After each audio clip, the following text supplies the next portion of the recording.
watching Morning at NTV.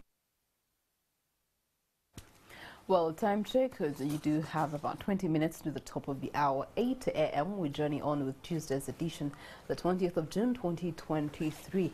Now, as we look into day 3 of what's happening in Kasese, now today's day 4, we also want to look at the impact of that on the rest of society and the rest of the country in one of the sectors that we want to focus on this morning. That's the tourism sector. Good morning to you once again and welcome to our Kickstarter. I am Priscilla Regina Nalwoga. Focusing on scaling the state of tourism in Kasese, but also what are the positives, what are the hits and the misses in the next financial year as far as the tourism sector is concerned with the budget reading that did come out. Now, Uganda has increasingly been recognized as a tourist destination, no doubt about that. They call us the Pearl of Africa, the best weather. They sing praises about our country. And also it's been ranked by CNN as one of the top 10 best tourism destinations across the world. Now, the government pledged to promote domestic and inbound tourism, including the use of digital platforms. And upon this backdrop, we negotiate and interrogate the fact that now there's been a budget allocation to the tune of 249 billion Ugandan shillings allocated for the promotion of tourism and what it can do. Now, as we get into the deep of these conversations, my studio guests this morning are going to be shedding a ray of light in this regard. I know that in their different capacities, they've been campaigning for more monies to come through to promote Uganda as a tourism destination, so as it can be able to be able to comfortably and effectively contribute to the national treasury. But at the same time, we also want to hear of their voices in relation to what is presently the hot topic of the country, and that is the Kasese attacks. I'm joined by Mr. Amos Wekesa, who is a proprietor of Great Safaris. Good morning to you, Amos. Good morning. How are you today? Very good. Thank you. And we also do have Mark Fredrick Kato, who is the managing director, Muafrika Expeditions, Rift Valley Group. You're most welcome. Thank you. Good morning. I'm happy to be here. Okay. Yeah. All right. Let's start with the tragic incident in Kasese. It's the talk of town, and different people are giving their opinions. We've had political wing giving their opinion. We've had security side giving their opinion. But I know that in one way or another, that with what has happened in Kasese, we have had reports, we've done stories on NTV, in the education sector alone. It has disrupted business a little bit. Students are not going to school as of this week. Parents are scared. What is the reflection of the Kasese attacks on the tourism sector by and large? Let me start with you, Amos. Well, I think first of all, it was a very sad moment for losing so many students at a go. 37 students, and then of course other people in the community, which is very, very sad. I think for me, that should also be coupled by, maybe accompanied by proper communication. I think one of our challenges as a country is the valuing of communication, because bad communication has been partly responsible for our poverty as a nation, because now the tourism sector is actually stuck. They don't know who to listen to, because everybody's communicating. This one's saying the land wrangles, this one is talking about ISIS, and people jump to things like ISIS without necessarily handling the challenge on the ground. So the community gets confused, the country gets confused, the world gets confused, everybody gets confused. I personally know that the people who have been sponsoring that school, Canadians, have been my clients for the last 15 years. And they were there. They were staying at a Simba Safari camp when this happened on Friday morning. They were Saturday morning. They were staying at Simba Safari camp. And they had been going to the school the whole week, Wow. the sponsors. And when it happened, of course, very sad. They've been interacting with the student. They used to bring the student to Simba Safari camp for good meals, and so some of our workers, employees at Simba Safari camp actually know these kids. Some of them were passed on because they were serving them. So the bad communication also affected them as well. Yeah. They've left extremely very unhappy. Even us were very unhappy. But unhappiness should also not create another happiness and happiness. I think there should be a way in which government should take time to make sure that they investigate properly, because and then communicate properly to the world of what exactly happened. But the Uganda should, of course, continue. Now business has been affected. Business has not been just been affected because of this, but also because of the signing of the law. And it's not because of the law. It's not because of the law itself, because 33 other countries in Africa have the same law as Uganda. This is the anti-homosexuality law. But the way the things have been communicated around the anti-homosexuality law is that we're killing each other. And so we've just woken up. I think for us, we're losing about 10 cancellations every day. We're getting about 10 cancellations from other accommodations every single day. And precisely, they give you that as their reason. And they give us that as the reason. So it's not that the people who come here are actually pro-homosexuality, but their thinking or the saying out there is that Ugandans are killing each other because of the gay activities and so on. So the communication around it is just made the whole season. And the funny thing is that as tourism, we only work six months in a year, majorly. So we start from June to about September, and then we start from December to about March. That's when we work. That's when we have our high seasons. From June, because it's summertime in the West, and from December because it's a winter time in the West, and that's how we work. So it's been affected massively.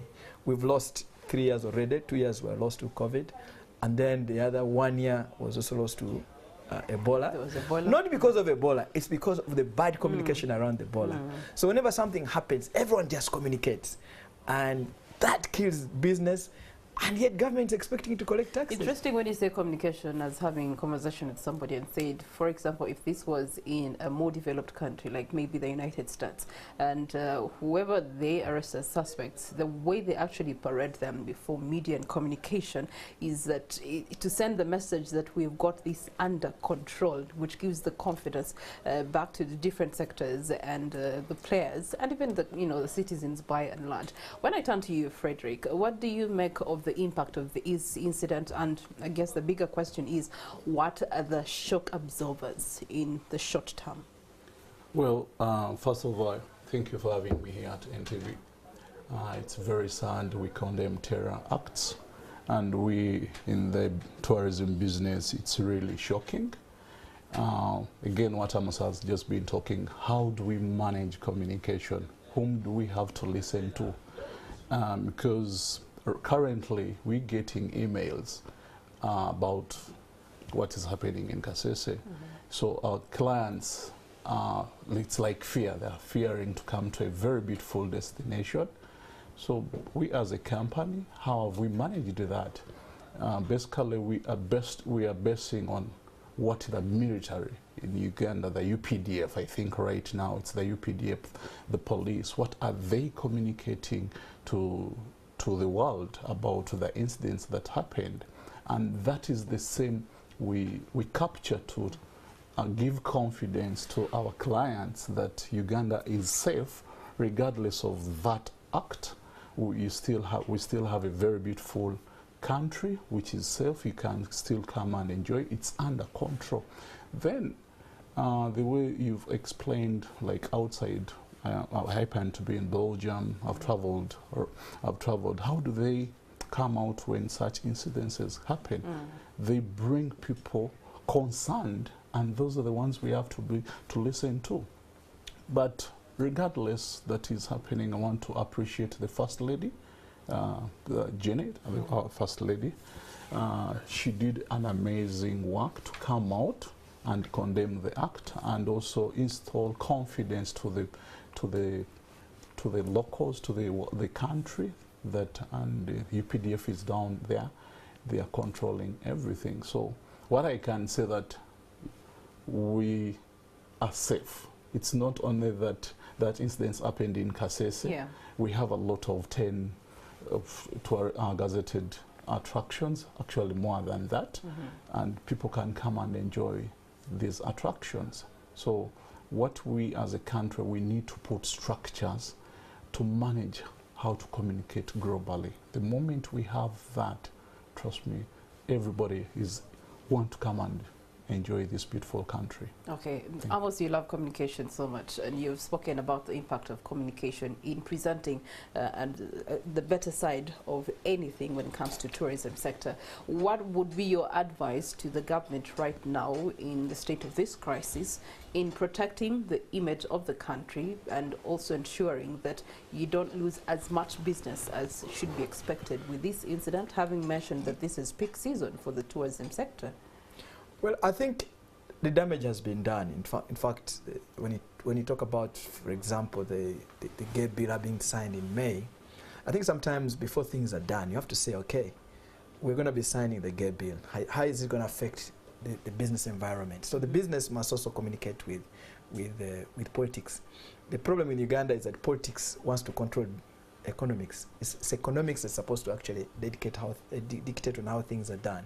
Now, if you signed, for example, in March, it's easier, would have lost those 2 months because the world is being distracted by so many other things. You have the crisis in Ukraine, you've got a crisis around the world. So there are things that are coming on all the time. So the human beings are under confusion in many ways. But I think now it's not time for us to engage on those, maybe on the gay bill or discuss the challenge of the young people. It is now time for us to think about getting resources and putting towards showcasing what is right. The only way you fight negative news is by creating positive news. Even me as a person, I have taken an initiative and said, okay, this week, let every Ugandan go on Twitter, on Facebook, showcase that beautiful place you went to. Show the world that yes, we have problems as a country. However, every other country has like every other country. I mean, you look at the US. To be honest, I would rather be in Uganda than be in the US. I do agree. Even yesterday there was a shooting. School shootings, mall shootings, community shootings, day in, day out, gun violence is too The much. last 5 months, Yes. they have had over 200 public shootings. You know, and people, by the way, still go and visit the country. And people still go and visit. But also, but the reason why people can die as many, in fact, there's a crisis. The gay bill in Uganda is not probably as hard as it is with the terrorism in the US, because these are guys terrorizing each other. It's not a good thing. However, the US has got communication strategies. The US has CNN that tells us how good the US is. You know, if you look at New York alone, New York makes over $81 billion from tourism, but they spend over $50 million to just position New York. We have seen, I love New York. The Americans are positioning themselves every day. The businesses are pushing leadership to position themselves. So even when there's much deeper crisis in the US in terms of human challenges, in killings, they still do this. So it would be nice if I was, for example, in government. What would I do? I would go and look for charters to come to Uganda, like Odrek is trying to do, trying to help us push. I would put more resources in making sure positive news goes out there, not just being on newspapers or here. It should be practical. It should be people. We should be seeing people going out there. Then also, behind the scenes, we assess the challenges. Let me tell you, I was in Nairobi last week, talking. I'm a member of, I'm on the advisory board of Africa Hospitality Investment Group. There were 35 CEOs of airlines that gathered in Nairobi where I was. There were also owners of these chains of hotels. You could find the vice president of Hilton, Marriott. All those guys were in Kenya, big boys. And after doing a presentation, guys loved the presentation. One group comes to me and said, the Time Hotels, comes to me and says, Amos, is there something you want to invest in Uganda? We want to invest money in. I said, told me, okay, we're giving you 2 hours. Please come up with an idea. They say, so after 2 hours, I tell them, I'm thinking about this. Maybe it's about $6 million investment. They say, no, we cannot go to Uganda for less than $40 million because they're big organizations. In fact, they invest on behalf of players like Pambe and so on and so forth. And just because I'd seen the videos that played, the fight I'd put on during the discussions. Yesterday, the first thing I got in the morning was a call. How can this happen in the country? You know, the killing of the students. We cannot go to such a country. ISIS is in that country.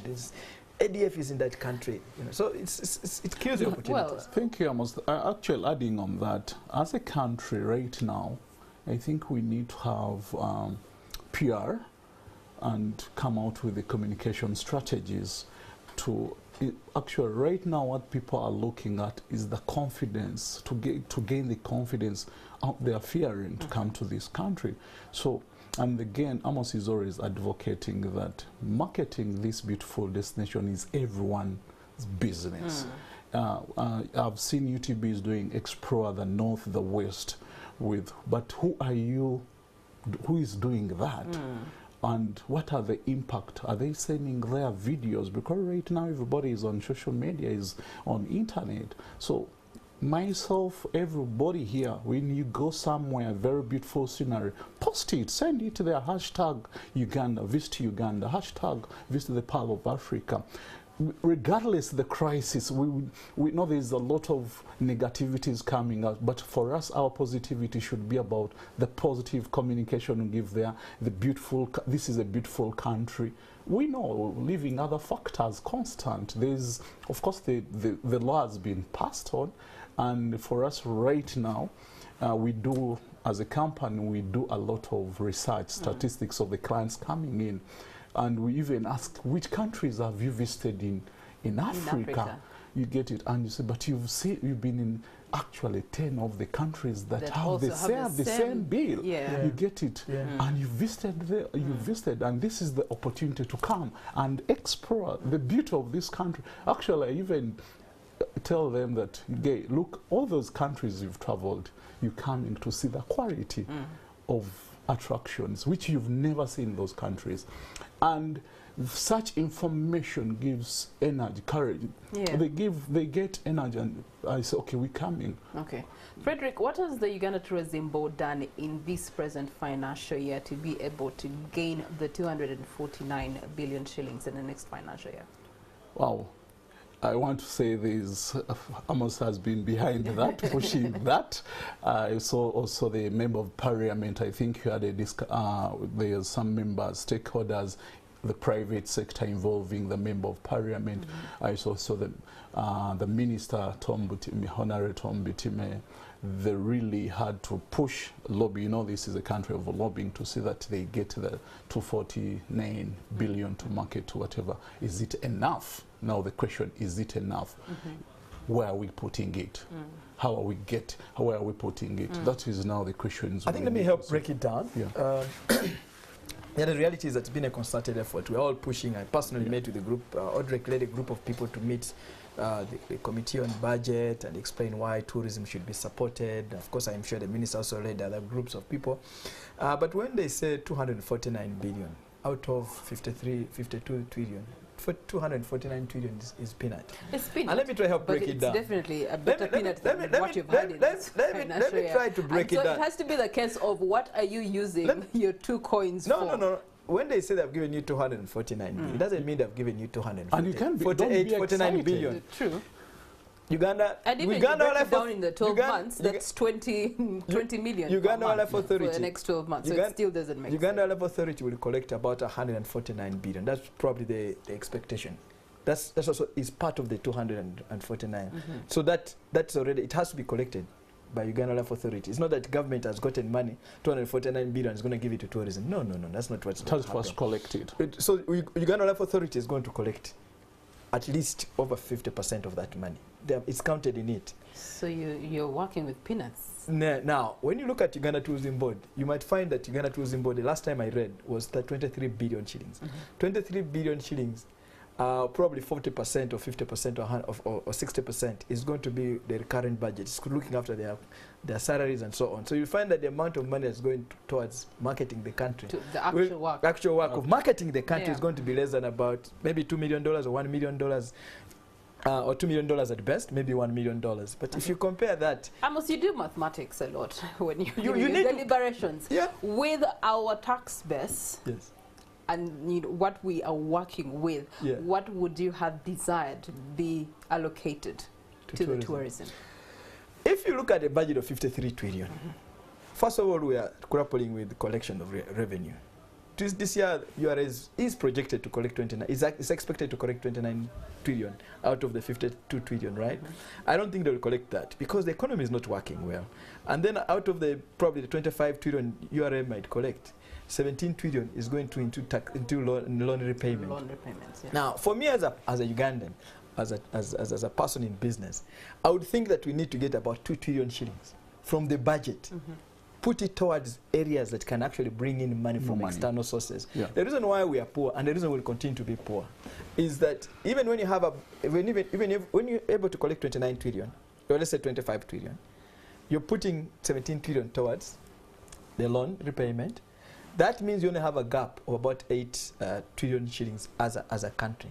You'll have to borrow over 20 trillion again to try and manage your own problem. Now, when you look at 52 trillion, it's very little money compared to what we can potentially. That is what money. That's the money Uganda's tourism can actually potentially collect. Yeah. Because if you look at what Egypt collects from tourism, it's about 22 trillion. And so we'll come back to the roadmap on how we can use the peanuts to actually get a yield, a fat yield. But so for tourism, I would give it 1 trillion. When we look at the different locations, let's take a look at the Queen Elizabeth National Park. I mean, one of the most attractive destinations. I've had the privilege of being there myself, and I would marvel every single day at so many things, right from geography of the place onto, you know, the wildlife and all the things that are offered there. There's the fact that there's also the designation of biosphere reserves for humanity under UNESCO auspices, but most recently we've been seeing animals moving into communities, people being killed, children missing because of that.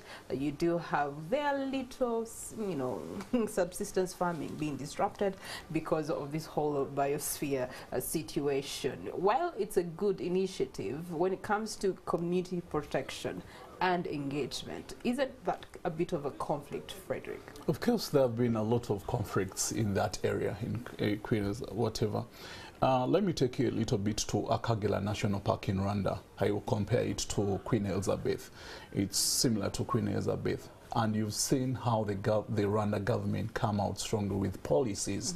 And they have actually put a bulkhead where there is no community cannot, whatever. They have the community across, but they have engaged the community. They have sensitized the communities to how to coexist with within the national parks. But I want to commend the Uganda Wildlife Authority. They have done an amazing job of engaging the communities, but we still have a lot to do in sensitizing the communities around the national park.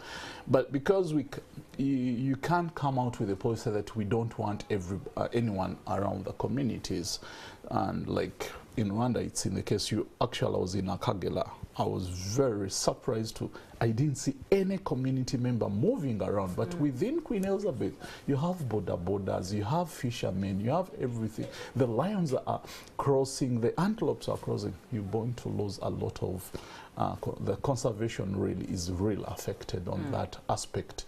But how do we still leaving other factors constant? How do we still sensitize the community to understand the importance of coexisting with our beautiful treasures? Okay. I think the thing, how does that on the other side actually work for tourism? You know, Queen Elizabeth National Park is our second largest national park in Uganda. It was called a biosphere because they expected that human beings and wildlife should coexist. Yeah. And the human beings were only put in the national park for one reason, to do the fishing, because of the different water bodies within the fishing. Yeah. However, the population growth is clearly on us. Oh, okay. And then when they overfished, they depleted the fishes of the lakes. After depleting the fish, they started bringing domesticated wildlife into the national parks. Plus agriculture. Plus agriculture, which wasn't allowed, which was not part of the reason why this was supposed to be done. Now, wildlife would come, a lion would come and eat, a cow. Goat, a cow. Sheep, then the community poisons the lion. No, community poisons the carcass of the cow. Okay. Then then hyenas come and eat the carcass. They also die. So the lion is going to die, the carcass of the hyenas are going to die, and that becomes a very big problem. Now, my own opinion is that the population is going to continue growing. You look at Mount Elgon, where I come from. People are saying we should degazette. The population of Bagisu, as the Bagisu, is skyrocketing. So even if you degazette the whole of Mount Elgon, you are not going to solve the problem of land problems. What you need is how do we market Mount Elgon to make sure that all the Bagisu can be able to attach the opportunities to that mountain. How Because are that the mountain can give us communities around millions of dollars. benefiting from the tourism? Absolutely. And then too, the other thing is that Uganda Level Authority gives 20% of the money collected from the gates to the communities. However, the communities will elect very corrupt people who will have a meeting after meeting as they just share that money, so you don't see the impact. Uganda Level Authority has no mandate to go and build the schools, go and do the clinics. No. Uganda Level Authority can only give them money, and the leaders, unfortunately, will waste that money, and the community will not see the value of the protected environment. And that's where the problem comes in. However, people like us, we're employing people. If you go to Queen's Base National Park, I have MV Kazinga, I have Simba Safari Camp, I've got Elephant Plains. Over 80% of the people employed there are all from Kasese. From I'm sure Kasese. you know it. I know Yeah. them. So, but if we market that place, we'll create more opportunities. So I'm not just speaking as a person who is a layman. No, I'm speaking from a very practical point of view. The community can benefit if we were serious about certain things. Okay, let's look at the East African community in terms of tourism investment, especially in the direction of marketing. Rwanda has done a commendable job in that regard. They have invested over $30 million. Yeah. Our neighbors, Kenya, have 40 to $50 million now. Yeah. 40 to 45. and us here in Uganda. More than 2. No, less than $2 million. We cannot say that we're spending over $1 million abroad every year. I'm glad it has come out of your own lips in that regard. When it comes to how do you then want Compete. a country like Uganda to compete against Rwanda and Kenya if that's the investment that's coming through, yet the demand from the sector is high? Well, competition is healthy to me in regard of what we have here. First of all, leaving other factors constant, the money being allocated to market the country, but there's other strategies as a country we have to first do before. I want to tell you that in 2005, before I think Amos was leaving the guiding and I was starting to guide. Is one of guys I've inspired. We had right now we had to cross the we had to cross through Kisolo to go to Rwanda to do, and it will take us, it's just 35 kilometers. It will take us almost 5 hours to get to the headquarters. But right now you need only 45 minutes to get the infrastructure. They have invested much to the destination, the connections to their destinations, a lot of money. And I think you cannot compete with a country that has created a very beautiful investment environment. Actually, in Africa, Rwanda has one of the expensive accommodation, one and only. Yeah. Recently, I had clients, they are paying $29,000 a night per person. 29,000. One and only. That is Gorilla Nest. So, and in Rwanda, you're not going to find an accommodation less than $500. That will be budget. If you're looking for Clark, and that's how they have marketed to be a luxury destination. Gorillas is the permit is 1,500. So we as a country, as Uganda, how do we coexist and work together with such competition? Let's improve on our infrastructures. Let's create investment environment for people to come and put up structures, big hotels. Amos, I think you are very aware that even if we talk about bringing 2 million tourists here, just the accommodation within all the national parks, we can't even, can we manage to 5,000? I think what we need, generally speaking, and this debate is going on. Fredrick had been asking me to engage. Do we first build accommodations before we bring numbers? It's actually you bring the numbers consistently, because investment follows opportunities. If tourists start arriving in Entebbe, and we have not enough accommodation in the country, Ugandans are extremely very innovative. Ugandans are building in swamps. They would actually go and make sure that they build to accommodate that. When it comes to Ugandans, I think one of the things that we need is have better debate, especially from the political class. The political class is debating a lot of the times nonsense. And let me tell you why. We have a problem at hand. We're producing over 1 million children every single year. We have to think about the future of these children. Number two, this country has externalized all the essential sectors. When I talk about essential sectors, we're talking about banking, telecoms, insurance, which means between April and June, people are sucking money from the economy in terms of dollars and taking it to the owners of these banks and so on and so forth. So it is critical that the government of Uganda thinks about opportunities that are external. That's the only way we can balance it. So however much you struggle to build an economy, when your biggest earnings are being earned elsewhere, you can never go anywhere. And the people in government think that the taxpayers are not paying enough. There's no opportunities, but there are many opportunities externally. And I think that's why a person like Fredrick is doing, trying to bring, you know, how do we export our potatoes, our onions, our everything. That is the thinking that every Ugandan must support, because out there people are dying and cats are inheriting money. Instead of the cats inheriting millions of dollars or dogs, let them come and spend that money in our economy here. That's what we need as a people. Okay. All right. Actually, adding on that, Amos, you happen to know that July and August, Uganda wildlife, they're one of the most product we sell, that is the gorilla. It's sold out. Accommodation in some of the national parks, they don't have space.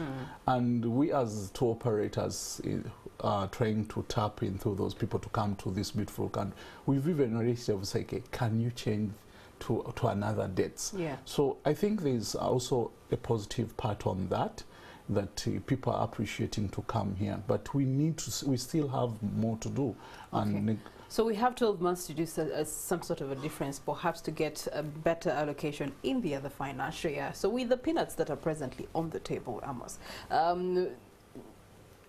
somewhere in the first quarter of the year, there's a young lady who's a vlogger, the Kenyan who came to Uganda, had her tourism experience. She shared on her Twitter and on her different social platforms that she was not aware that Uganda even had a game drive, and how Ugandans took that and turned it into a war still baffles me to today. It does. Anyway. Even me.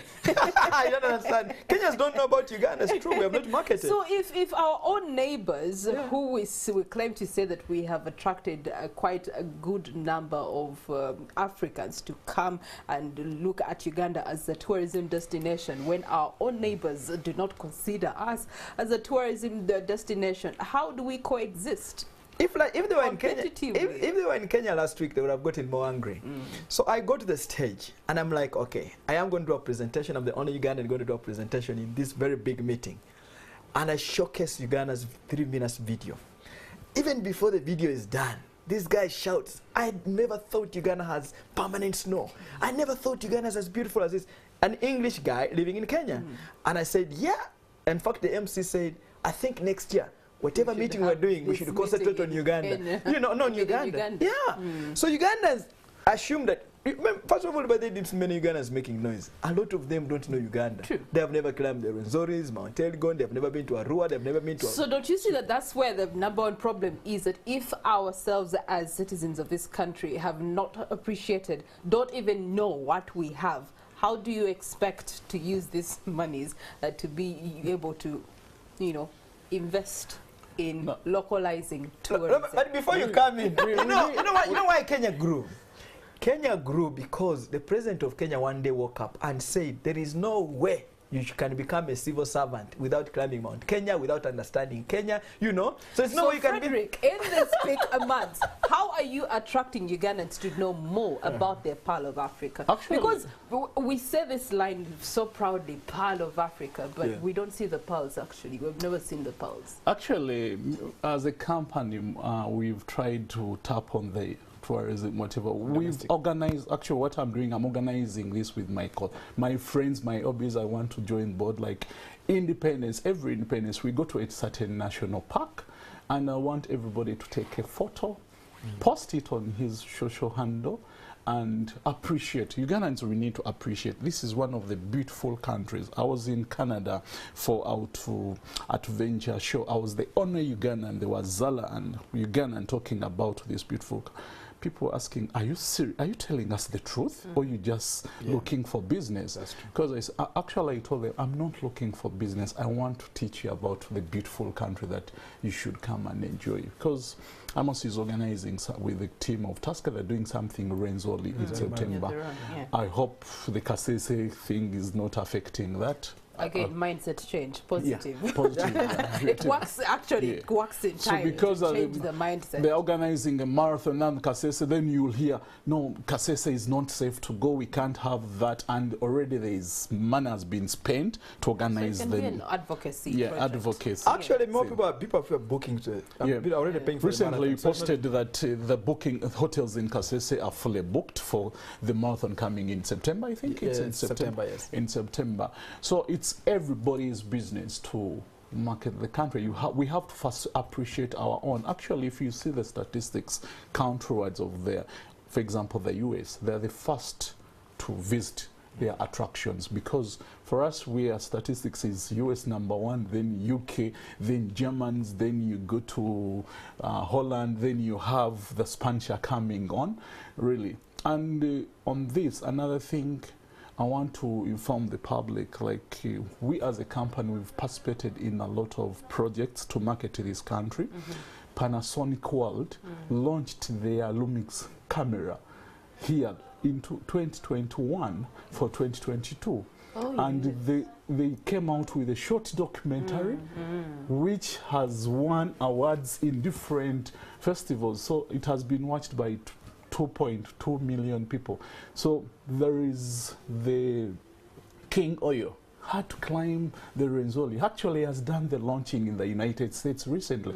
And the documentary that was captured, it has won awards. Yeah. So if we get those small clips of different attractions of Uganda we have, and we post them there, I'm sorry, I'm sad about the Kenyan blogger, the YouTuber, that you came out and say, actually didn't know that Uganda, whatever. But they did a good job for Uganda. Though. Exactly. Yeah, they did a very good job. What would Maya While it was a bad thing, it actually brought to light the realities for us as a country. Because I was on Twitter, I was seeing everybody getting involved. I think you must have seen me fighting back. I was Twitter seeing everybody fighting back, and I think UTB, what they're doing, they should keep doing it about Explorer and getting. But Maya did a fantastic job. We need to get also influencers in Uganda to move around, post on their social medias. Then, and also UTB, I think, Amos, you are aware that we import influencers in this country, but there is no statistics. Actually, I'm sorry that last year I brought one of the biggest musician from Spain. He has just one song on YouTube with 601 million viewers. He was in Uganda. Yeah, and there is a video that has happened. You know, Mexicans are doing a lot of soaps. They have done a video about Uganda adventure. Although it's in Spanish, but you can get the clips in English. So if we can get those and we post them, people will not be asking, why am I going to Uganda? Okay, where is Uganda? Fredrick, those are on personal initiatives for your business. You're earning something out of it at the end of the day. We all benefit, even me I benefit. Okay, let's bring it back to the national level. You do have the tourism board and really the sector by and large. Collectively then, how do we ensure that the next financial year tourism actually is going to be getting these monies and investing them worthwhile to then have the returns that we desire? To go back to the 2019 statistics of its contribution to the national treasury. Well, first of all, we must appreciate the fact that we are far, far behind. And that's why I like statistics. You know, I don't like just talking. Yeah. If you look at statistics actually published by the Minister of Tourism, fantastic job. In 2019, if you look at statistics for 2022, if you look at the statistics for 2022, from the UK as a whole country, we had 8,000 English tourists coming to Uganda. Kenya had over 200,000. From the US, we had 13,000. Kenya had over 200,000. So we're not even making 10% of what Kenya made from the UK alone, which is very sad. And yet we have great beauty. Which sounds to me as if to the world out there, we are an option. Yeah, we're not the last option. We are not the place. We're an alternative that in case you can't get it in Kenya, then you can try. So back to marketing. The thing is that you can never do one thing and keep quiet, because the world, people are so bombarded with a lot of information. They're bombarded with information on Twitter, on Facebook, on Instagram. So if you're not consistently bombarding them with your information, the people who are consistently bombarding them with information will win. If you go to Instagram, you see Kampala, for example, but you see Kigali. Every morning that someone is posting pictures, Instagram. Very true. Nairobi now, you've seen. People are posting beautiful pictures every single day. Now, for us as a country, so maybe before you come in, for us as a country, the other problem is also what they call procurement. Even if you gave 100 billion shillings today, probably in Uganda Tourism Board, the challenge, they're going to tell you, oh, procurement, we can't get the right people. Procurement takes long. Procurement in Kenya, the tourism marketing budget is underclassified. The reason why it's underclassified is that when you get a problem like Kasese, you're able to remove money quickly and to showcase the Kenya positively. You are not going to go through a year of procurement and use that as an excuse, so you don't achieve results. So we will use, we can spend, we will not achieve what we want to achieve because of that nonsense. Yeah. Anyway, Okay, what I will tell to Uganda Tourism Board, actually, it's now to redesign the marketing strategies and marketing tactics for this country. If we want more ink, we want to boost our economy. And how? Social media is doing an amazing thing. We need to have video. They need to change the marketing strategies. And they have done the webs, they have done Google search, is doing everything. But we need to be now actions. And if the money is there, what strategies are bringing clients here? Who are we bringing here to market? The futuristic strategies. So who are we using for these strategies, the marketing strategies?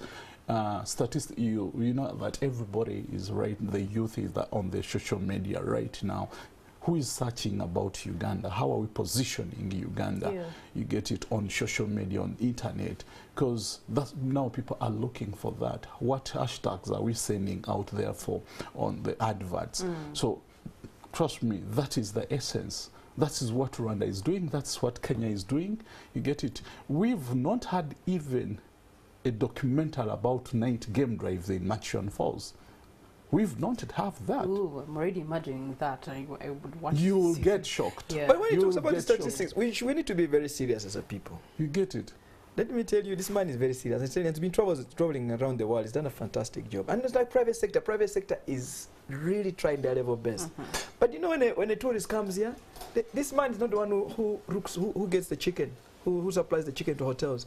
This man is not the one who owns petrol station. This man does not own the hotels. This man does not. But when he goes there, the general society benefits from this whole puzzle. And therefore, it is very critical that tourism numbers actually grow, because those people are willing to pay higher for eggs, higher for chicken, higher for everything else. You speak of chicken. Because as a company, when I started in 2009 and where I am, if Uganda had done that and where we on a national level, on the national level, trust me, we would be just here celebrating, talking, how do we now do, what other projects should we doing? For example, we have... So basically, the strategy is already existing among us. Among the private sector. It's really actually, about they have done government, an amazing work. You know, cutting their ego and actually coming down to peak on and nationalizing the already existing strategies and see how they actually create the impact that we want to see in the shortest time possible. You've spoken of chicken. I went for a kwanjura in Chotera. We came back late in the night, but I think we entered Lukai about 1 a.m. And believe you me, when the car stopped, the chicken was there.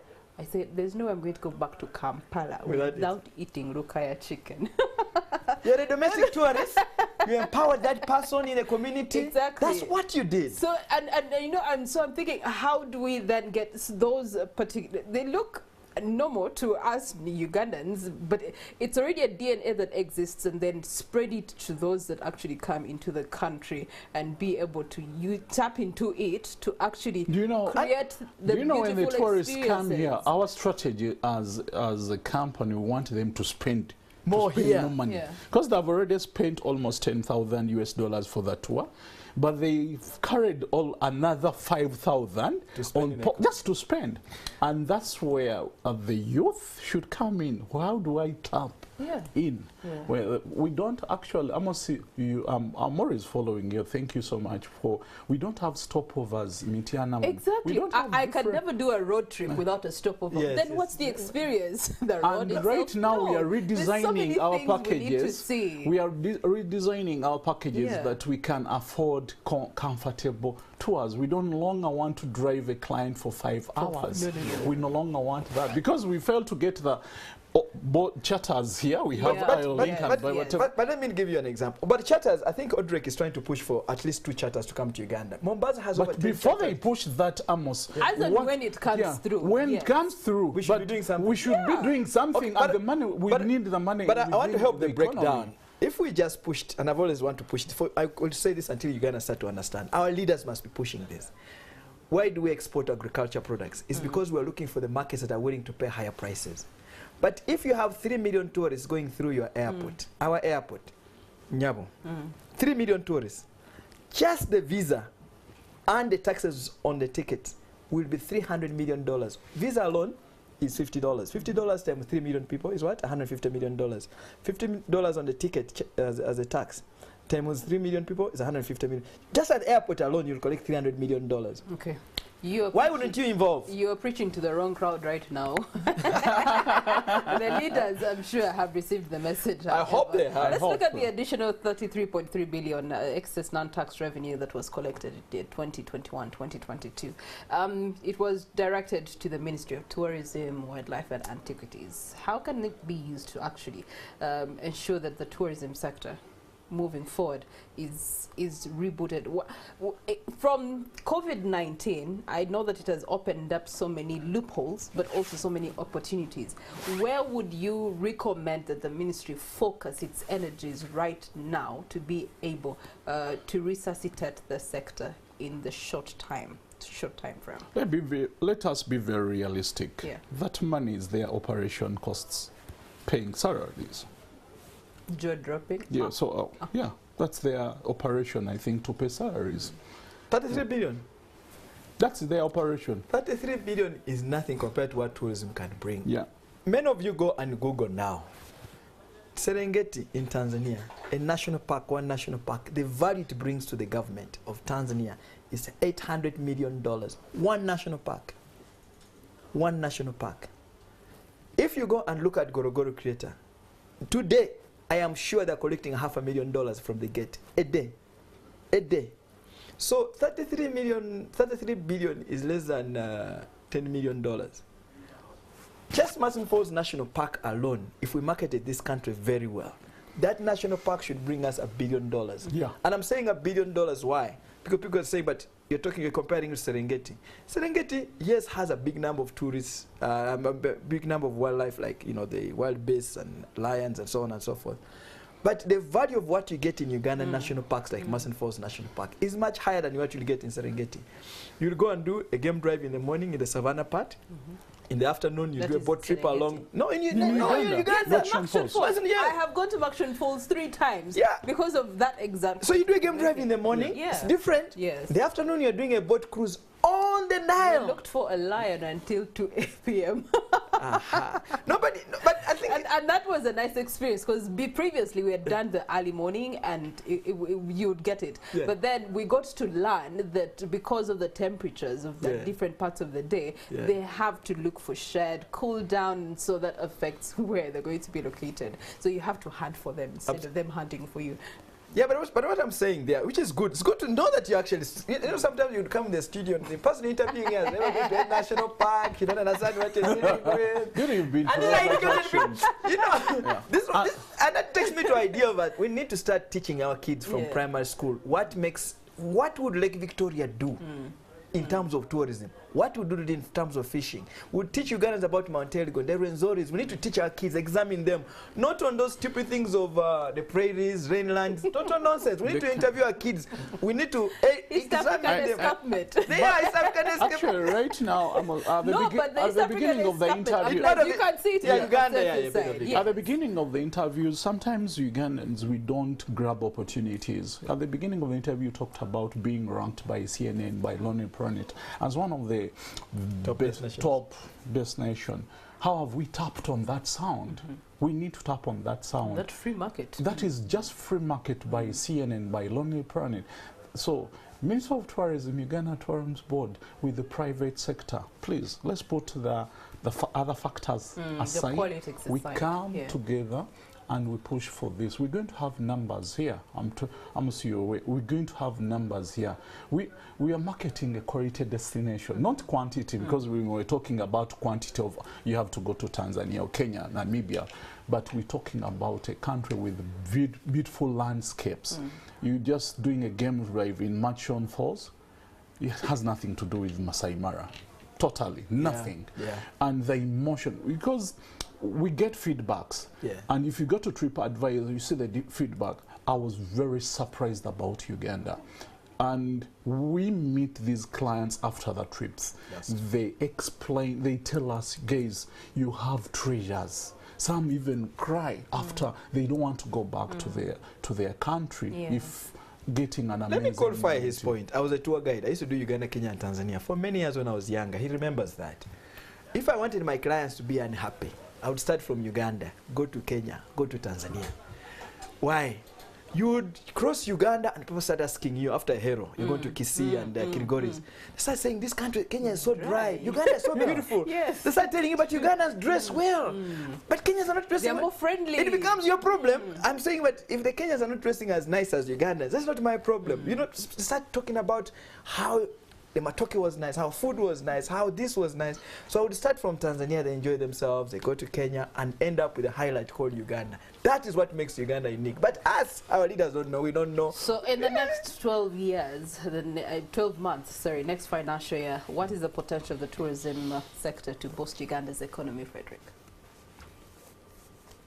The way I see things, we're on the right channel. I think if we keep doing what we're doing, marketing, giving priorities to tourism, allocating enough to tourism for marketing, I think we're going to see a different, if you happen to see what happened, the pre-COVID numbers that are coming in, the targets, we met the targets. So, and the target before COVID, we were looking at having 2 to 3 million tourists coming in. And how do they spend that money into the economy? And we are talking about something that the gross, the GDP, what we contribute to, tourism contributes to the GDP, it's not questionable. So I think we need to make sound about this beautiful country, market this beautiful country intensively, and we'd love to see that they allocate enough, and that which is allocated is put in the priorities we need. Okay, all right. Your closing remarks, Amos. Well, I've just seen that Uganda Tourism Board is going to get 27.3 billion shillings for marketing.